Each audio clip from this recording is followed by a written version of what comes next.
Hello दोस्तों, तो आज हम देखेंगे बोन्स। ह्यूमन स्केलेटन मतलब टोटल कितने बोन्स होते हैं ह्यूमन में? तो 206 बोन्स होते हैं। Axial and appendicular division, axial bones होते हैं और अपेंडिकुलर बोन्स होते हैं, उसमें अलग अलग पार्ट है। एक्सियल कितने होते हैं? टोटल 80 बोन्स होते हैं और अपेंडिकुलर में 126। देखो अब एक्सियल में क्या कहते हैं? स्कल आते हैं, ठीक है, वर्टेब्रा आते हैं, रिब्स एंड स्टर्नम आता है, ऑडिटरी ऑसिकल्स आते हैं जो कान में होते हैं वो, और हायोइड आता है, ठीक है। ये बोन्स कहाँ पे आते हैं? एक्सियल में। अपेंडिकुलर में कौन आते हैं? तो मतलब जो आर्म के होते हैं वो अपर कितने होते हैं? अपर आर्म में 64, pectoral girdle, arm and legs. Lower में कितने आते हैं? तो 62। वो कौन से? Pelvic girdle, legs and feet.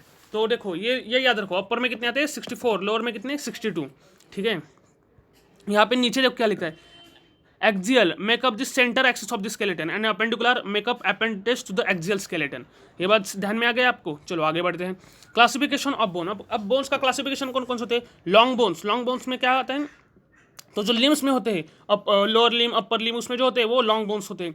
तो लिम्स में आते हैं लेंथ ग्रेटर देन ब्रेड्थ, उसकी लेंथ बहुत ज़्यादा होती है। Have a tubular shaft, the diaphysis, epiphysis at the end, मतलब उसका जो बीच का ऐसा सिलेंडिकर लॉन्ग ऐसा जो पार्ट होता है उसको क्या बोलते हैं? शाफ्ट। और उसमें क्या होता है? डायफाइसिस होता है। और जो एंड होते हैं दो ऊपर का और नीचे का जो एंड है उसको एपिफाइसिस बोलते हैं। डायफाइसिस और एपिफाइसिस के बीच में जो पार्ट होता है उसको मेटाफाइसिस बोलते हैं। अब शॉर्ट बोन देखो, found in hand and foot, मतलब हमारा जो हाथ है और पैर है उसमें ये शॉर्ट बोन हमें दिखाई देते हैं। रफली क्यूबॉइडल इन शेप, उसका शेप कैसा होता है? क्यूब लाइक होता है, मतलब ऐसा स्क्वायर क्यूब लाइक शेप होता है।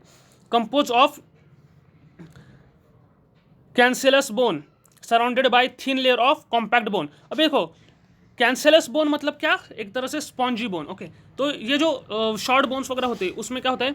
तो जो बोन है उसके अंदर की तरह ऐसा स्पॉन्जी पार्ट रहेगा, मतलब कैंसेलस बोन रहेगी, स्पॉन्जी बोन। और वहाँ उसके उसके साइड से उसको एक लेयर होता है, थिन लेयर, उस कॉम्पैक्ट बोन का। कॉम्पैक्ट मतलब एक तरह से स्ट्रॉन्ग बोन, तो उसका लेयर रहता है स्पॉन्जी बोन के ऊपर। Covered with periosteum and articular surface, मतलब वो जो है वो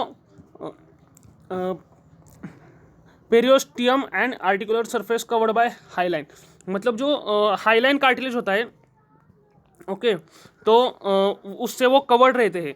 पेरियोस्टियम मतलब बोन का सरफेस के ऊपर जो मेम्ब्रेनस टिश्यू होता है वो, तो वो हाईलाइन से कवर्ड होता है। अब ये देखो फ्लैट बोन क्या है? Found in vault of skull, मतलब हमारा जो स्कल है उसमें हमें फ्लैट बोन मिलते हैं। Compose of thin inner and outer layer of compact bone separated by layer of cancellous bone, मतलब जो ये भी फ्लैट बोन भी कैसे होते हैं? तो उसके ऊपर जो लेयर होता है वो कॉम्पैक्ट बोन मतलब स्ट्रॉन्ग बोन का होता है, और उसके अंदर के साइड जो लेयर होता है वो कैंसलस बोन मतलब स्पॉन्जी बोन का होता है। तो इस चीज़ को डिप्लॉय बोलते हैं। उसके एग्जाम्पल कौन कौन से हैं? Frontal and parietal bone and scapula है। स्कल में जो फ्रंटल एंड पैराइटल बोन्स होते हैं वो है। अब ये देखो irregular bone not aside to previous group, मतलब पिछले ग्रुप में ये नहीं आते हैं। इसके एग्जाम्पल कौन से? Bones of the school, vertebra and pelvic bones. तो ये जो बोन्स है वो इरेगुलर बोन में आते हैं। Compose of thin shell of compact bone with an interior made up of cancellous bone, मतलब ये भी कैसे होते हैं? इसके ऊपर जो शेल होती है, मतलब साइड का जो लेयर होता है वो कॉम्पैक्ट बोन का होता है, एंड इंटीरियर जो मेडअप होता है वो कैंसलस मतलब स्पॉन्जी बोन का बना होता है। अब ये देखो सेसमॉइड बोन। अब सेसमॉइड बोन ये बहुत खास है, स्मॉल मॉड्यूल ऑफ बोन, ये बहुत स्मॉल मॉड्यूल होता है।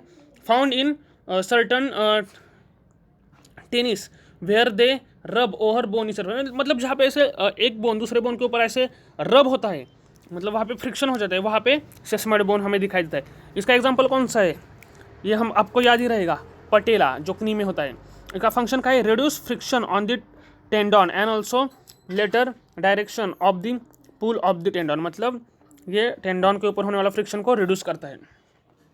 अब ये देखो यहाँ पे ऑसिफिकेशन दिखाया गया है, ये नीचे देखो 2 लाइन लिखी है, वो आप ठीक से एक बार देखो क्या लिखा है। Formation of most of flat bone of the skull and the clavicle, मतलब यहाँ डायग्राम क्या दिखा गया, formation of most of flat bones of the skull and clavicle and fibrous connective tissue membrane are formed by mesenchymal cell. हाँ ये देखो, ये इस पर एमसीक्यू आ सकता है, क्या है, fibrous connective tissue membrane are formed by mesenchymal cell.